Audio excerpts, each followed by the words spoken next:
What if the most mind-bending science fiction of the 90s wasn't on the big studio radar at all, but buried in strange puzzle box thrillers that vanished after one weekend? These films twisted reality, bent timelines, and left audiences baffled or terrified. They were dangerous, confusing, and decades ahead of their time. Today, we unlock 12 forgotten masterpieces that redefined paranoia before the millennium hit. Number 12. Cube, 1997. Cube was never meant to be a hit. It was an experiment, a claustrophobic mathematical nightmare directed by Vincenzo Natali on a shoestring budget. 6 strangers wake up trapped in a maze of shifting cubes where every room hides a deadly trap, and the key to survival lies in pure logic. The concept was brutally simple, yet terrifyingly complex. It mirrored the decade's fear of technology and loss of identity. Shot almost entirely inside one modular set, painted different colors to fake variety. Cube became a visual riddle. There were no stars, no exposition, and no escape from the psychological dread. Some thought it was a metaphor for bureaucracy, others saw it as a critique of human cooperation under stress. Canadian censors initially debated its extreme violence. Studio execs didn't know how to market something so bleak and abstract. Yet the film spread like wildfire across cult circles through bootlegs and midnight screenings. Critics later hailed it as the ultimate low-budget brain teaser that inspired a wave of puzzle-based thrillers from Saw to Escape Room. Cube endures because it forces us to question structure and logic. Are we trapped by design or by our own minds? Number 11. The 13th Floor, 1999. Released just weeks before. The Matrix. The 13th Floor vanished into the digital shadow of its blockbuster rival, but its premise was eerily similar and perhaps even more disturbing. A computer scientist discovers that his simulated reality hides another simulation within it and that someone is killing to protect the truth. This was not popcorn sci-fi, but existential noir. The film's Los Angeles looked timeless, a fusion of 1930s glamour and future dystopia. Director Joseph Rusnak used minimal CGI focusing instead on mood and confusion. Viewers expecting action got a slow-burn mystery about consciousness, identity, and manipulation. Columbia Pictures panicked when The Matrix redefined virtual reality and pulled its marketing push.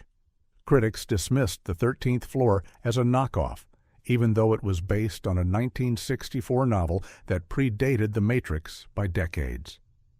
It bombed quietly, then grew into a cult phenomenon when fans rewatched it years later, realizing how prophetic it was. Its layered narrative anticipated simulation theory, debates long before they became pop culture staples. In the end, the film asked one haunting question. If reality is code, what happens when you find the programmer? Number 10. Dark City, 1998. Before Neo ever chose the red pill, Alex Proyas built Dark City, a gothic labyrinth of memory control and cosmic manipulation. It followed a man accused of murder who discovers that the city around him never sees daylight because alien beings called the Strangers reset time every night to experiment on human souls. Audiences were stunned, critics were split, the studio was terrified. Warner Brothers demanded narration to explain the dense story, then forced early reveals that ruined the mystery. Still, the film's visual world was breathtaking, a fusion of film noir and surreal horror influenced by German Expressionism and Kafka. Behind the scenes, the crew worked under immense pressure to balance art with studio fear. Proyas fought to protect his vision, but post-production battles nearly broke him. The movie barely made its budget back, yet won lasting admiration from filmmakers like Christopher Nolan, who cited it as an influence on Memento and Inception. Dark City's legacy grew with its director's cut restoring lost sequences and silence. Now it stands as a haunting meditation on memory control and identity in a mechanized universe. In the eternal darkness of Proyas's world, the question remains, who shapes our minds and why do we let them? Number 9. eXistenZ, 1999. When David Cronenberg released eXistenZ, the world was not ready. This was not a movie about video games. It was a living nightmare about reality itself collapsing under synthetic pleasure and artificial experience. The story followed game designer Allegra Geller, played by Jennifer Jason Leigh, who creates a virtual world so advanced that players begin to lose track of where their real lives end and the game begins. Shot with a micro-budget and Cronenberg's trademark surgical imagination, the film turned flesh into technology. Organic gaming pods pulsed like living creatures, and the gun made from bone and teeth became a symbol of the biological terror beneath innovation. Cronenberg blurred the lines between the physical and digital long before social media or virtual reality became everyday addictions. When it premiered, some walked out disgusted. Critics were split between calling it genius and calling it madness. The MPAA nearly slapped it with a restrictive rating due to its grotesque visual tone, though there was nothing explicit by modern standards. Miramax released it with hesitation, fearing audiences would not understand its quiet horror and existential comedy. They were right. The film died at the box office. Yet years later, eXistenZ found rebirth as a prophetic warning. Gamers and philosophers dissected it for its eerie predictions about immersive technology and identity erasure. Cronenberg had once again seen the future. In an age where reality feels optional, eXistenZ reminds us how thin the line is between control and chaos and how quickly we surrender both. Number 8. Strange Days, 1995. Kathryn Bigelow's Strange Days arrived like a bomb dropped on the dying decade. It was not just about the future, it was about the end of innocence. Set in Los Angeles on the eve of the millennium, it followed a black market dealer of recorded memories who sells other people's experiences like drugs until he uncovers a conspiracy linking police brutality to systemic corruption. It was wild, visionary, and brutally misunderstood. Bigelow crafted a cinematic nightmare filled with chaos, rage, and beauty. Shot with revolutionary first-person camera rigs that simulated memory playback, the film pushed technology to the limit. But its release timing was disastrous. In the wake of the real Los Angeles riots, the film's scenes of violence and racial tension scared studio executives. They feared protests. They feared bad press. Fox rushed the release, then quietly buried it when early reviews called it too much. Audiences didn't know what to make of it either. It looked like cyberpunk but felt like Shakespearean tragedy. Despite its failure at the box office, it later became a cult monument for its raw honesty and prediction of digital surveillance. In the years since, Strange Days has been reevaluated as a masterpiece ahead of its time. It captured the collective dread of approaching Y2K, the fear that memory itself could be hacked and sold. Bigelow's vision was not fantasy. It was prophecy. Strange Days reminds us that the end of the world rarely looks like apocalypse. It looks like routine filmed through a corrupted lens. Number 7. The Game, 1997. David Fincher's The Game looked like a thriller but moved like a riddle. Michael Douglas played Nicholas Van Orton, a wealthy man whose sterile existence unravels after his brother buys him a mysterious game that infiltrates his real life with terrifying consequences. What begins as entertainment turns into a full-blown psychological trap where nothing, no friend, no enemy, no thought, can be trusted. Fincher had just survived the nightmare production of Alien 3 and used the game as a cinematic act of revenge against control itself. The film's production was lean but obsessive, every shadow, every reflection calculated to feed paranoia. Behind the scenes, Fincher fought with the studio for creative freedom, refusing to dumb down the ending or spoon-feed explanations. When it premiered, critics were baffled. Some called it brilliant, others called it pointless. Audiences left theaters arguing whether the ending made sense or whether it ever truly ended at all. It underperformed in its first run, overshadowed by flashier thrillers, but slowly grew into one of the most dissected puzzle films of the decade. Years later, film scholars recognized The Game as a perfect companion to Fight Club, another Fincher dissection of modern identity. Both were about men losing control of artificial worlds designed to test them. The Game became a metaphor for the 90s itself, a decade obsessed with simulation paranoia and performance. Fincher's film still asks the question that drives every puzzle box thriller to madness. When the game ends, who are you really? Number 6. Gattaca, 1997. When Gattaca arrived, it was dismissed as too quiet, too elegant for an age addicted to explosions. But beneath its calm surface was one of the most chilling visions of the future ever filmed. Andrew Niccol's minimalist masterpiece imagined a society ruled by genetics, where children were engineered for perfection and natural-born humans were branded as invalids. It was a world that looked clean, but stank of control. Ethan Hawke played Vincent Freeman, a man born the old-fashioned way in a world that no longer valued imperfection. To pursue his dream of space travel, he assumes the identity of a genetically superior man played by Jude Law. The deception is fragile, every heartbeat monitored, every eyelash examined. The result is a suspense story built not on violence, but on dread, the fear of being discovered in a world where individuality is outlawed. Behind the camera, Niccol crafted the future from simplicity. No flying cars, no lasers, just sterile architecture and symmetry so precise, it became terrifying. The film's production faced its own pressure. Studio heads didn't believe an intellectual thriller could sell. Marketing teams cut trailers that made it look like an action movie, and audiences expecting spectacle walked into philosophical silence. Gattaca flopped quietly, but it refused to die.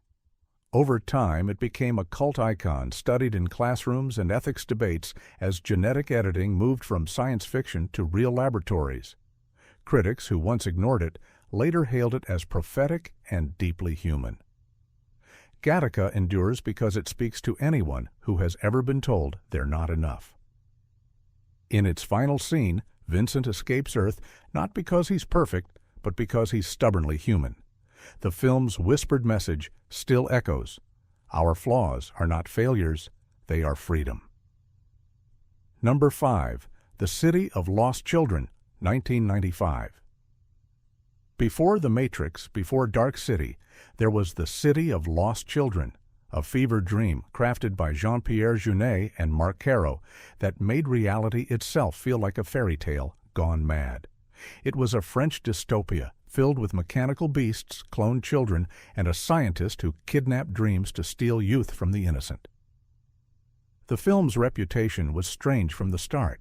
Critics admired its artistry, but mainstream audiences didn't know what they were watching. It looked like fantasy, yet felt like science fiction stitched together from nightmares. Every frame was handmade, no digital tricks, only practical sets lit in amber fog. The production nearly collapsed under its ambition, with hundreds of intricate props built by hand and cinematography that required hours to perfect each shot. In its home country, the movie became a visual event. But in America, it bombed.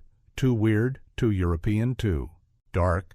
Distributors didn't know how to promote a sci-fi film that felt like a tragic poem. It was ignored for years, except by the devoted few who traded imported VHS tapes like contraband art. Its legacy only grew with time. The film inspired visual styles for later works, including The Matrix and Hellboy. Directors praised its grotesque beauty and emotional weight. It was both a children's story and a nightmare for adults, a world where memory and identity were currency. The City of Lost Children was not about technology. It was about loneliness. It reminded audiences that science fiction doesn't need machines to be terrifying. Sometimes all it takes is a world where no one remembers your name. Number 4. Pi, 1998. before Darren Aronofsky became a household name with Requiem for a Dream and Black Swan. He crafted Pi, a black-and-white fever hallucination shot on 16mm film for the price of a used car. It told the story of Max Cohen, a paranoid mathematician who believes he's discovered the numerical key to the universe hidden inside stock markets and ancient religious codes. Pi was madness on celluloid. Its editing was erratic, its sound design pulsated like a migraine, its pacing felt like panic. Every frame was drenched in anxiety. Shot in basements and apartments across Brooklyn, the crew operated on scraps and exhaustion. Aronofsky even used his own parents' kitchen as a set. When equipment failed, they repaired it with duct tape and hope. The story blurred genius and insanity until the two became indistinguishable. As Max spirals deeper into obsession, shadowy corporations, and mystic cults close in each wanting control of his discovery. The result is a thriller that feels like a mathematical horror film, where numbers whisper secrets only madness can hear. Distributors initially refused to buy it, calling it too abstract. But Sundance audiences exploded with fascination. The film won awards worldwide, becoming one of the most profitable micro-budget features ever made. Critics compared Aronofsky to Kubrick and Lynch, praising his courage to make a movie that felt like a mental breakdown. Pi's true power lies in its message. It wasn't about numbers, it was about obsession and the danger of believing the universe owes you meaning. In the end, Max destroys his creation, finding peace not in knowledge, but in surrender. That single act turned Pi into one of the defining puzzle box thrillers of the 90s. A warning that sometimes the only way to solve the equation is to stop solving it. Number 3. 12 Monkeys, 1995. Terry Gilliam's 12 Monkeys was a masterpiece born out of chaos. It mixed time travel with madness and dystopia, turning the familiar into feverish confusion. Bruce Willis played James Cole, a convict sent back through time to stop a plague that wipes out humanity. But as he navigates the decaying remains of civilization and the twisted logic of bureaucracy, he begins to question his sanity and his mission. It was inspired by Chris Marker's short film La Jetée, but Gilliam exploded that concept into a sprawling nightmare about memory and fate. Shot in abandoned power plants and rusted factories, the movie looked like it had already survived the apocalypse. Crew members described the filming as exhausting. Gilliam fought daily battles with Universal executives who tried to cut runtime and simplify the story. He refused. Audiences were confused but captivated. The film didn't offer answers, only riddles about destiny and insanity. Critics who once called Gilliam impossible hailed 12 Monkeys as his comeback. Brad Pitt's unhinged performance as Jeffrey Goins earned him an Oscar nomination, launching him from heartthrob to serious actor. Yet the film's deeper power lay in its bleak prediction of pandemic paranoia and government control. It foresaw surveillance culture years before it arrived. In the end, Cole's time loop closes with tragedy, a cycle that can't be broken. The audience realizes the truth too late, just like the characters trapped inside it. 12 Monkeys endures because it understood the human mind's worst enemy is not disease, but belief. The desperate need to make sense of chaos. Number 2. The Truman Show, 1998. Peter Weir's The Truman Show disguised itself as a comedy, but underneath it was pure psychological horror. Jim Carrey played Truman Burbank, a man who slowly realizes that his entire life is a lie, a reality show broadcast to the world without his consent. Every person he knows is an actor. Every building is a set. Every emotion is scripted. Carrey was known for slapstick, but here he gave one of the most haunting performances of the decade. Behind his smile was quiet despair. The production design was flawless, sunny streets hiding artificial control. Critics loved it, but audiences didn't realize how prophetic it was. The film arrived just before reality TV exploded and surveillance became a daily routine. Studio executives were nervous. The script's themes of manipulation and free will clashed with a media industry obsessed with control. They marketed it as a feel-good fantasy, ignoring its dystopian heart. Yet word spread quickly that this was something deeper, a mirror held up to modern existence. Behind the scenes, Carey struggled emotionally with the role. The director demanded total restraint, no broad comedy, only realism. The result was haunting. Viewers felt trapped alongside Truman as his world crumbled in bright daylight. Over time, The Truman Show became one of the most studied films in modern culture.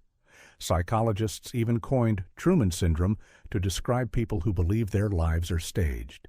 The film predicted our age of constant watching and constant being watched. Its final image, Truman stepping into the unknown, remains one of cinema's most powerful metaphors. The truth might hurt, but illusion kills slowly. Number 1. The Sixth Sense, 1999. No other film defined the late 90s puzzle box craze like The Sixth Sense. M. Night Shyamalan's quiet ghost story turned into a global phenomenon through whispers alone. It followed child psychologist Malcolm Crowe, played by Bruce Willis, who tries to help a boy haunted by spirits that only he can see. The final twist became legend. What most forget is how risky it was. Disney almost shelved it, fearing audiences would find it too slow and confusing. The studio demanded edits and alternate endings, but Shyamalan refused. The film's pace, deliberate and hushed, defied every trend of the time. No explosions, no spectacle, just dread and revelation. When it premiered, critics were stunned. Audiences left theaters in silence, then immediately bought tickets to watch it again and spot the clues they missed. It became one of the most successful independent-feeling studio movies ever made, transforming Shyamalan from unknown to auteur overnight. Behind the scenes, the child actor Haley Joel Osment delivered lines so eerie and mature that entire scenes had to be reshot because he unnerved the crew. The iconic phrase, "I see dead people," became cultural shorthand for fear of the unseen. The Sixth Sense was more than a twist ending. It was a study of grief, guilt, and acceptance. It reminded viewers that the scariest hauntings are not supernatural, but emotional. The ghosts we carry inside ourselves are the hardest to lay to rest. These 12 puzzle box thrillers were more than entertainment. They were cracked mirrors reflecting our fear of control, reality, and meaning. Some failed, some vanished, some became prophecy. Yet each dared to ask what happens when we stop trusting what we see. Which of these forgotten films will you rediscover tonight? Like, share, and subscribe for the next deep dive into cinematic mystery.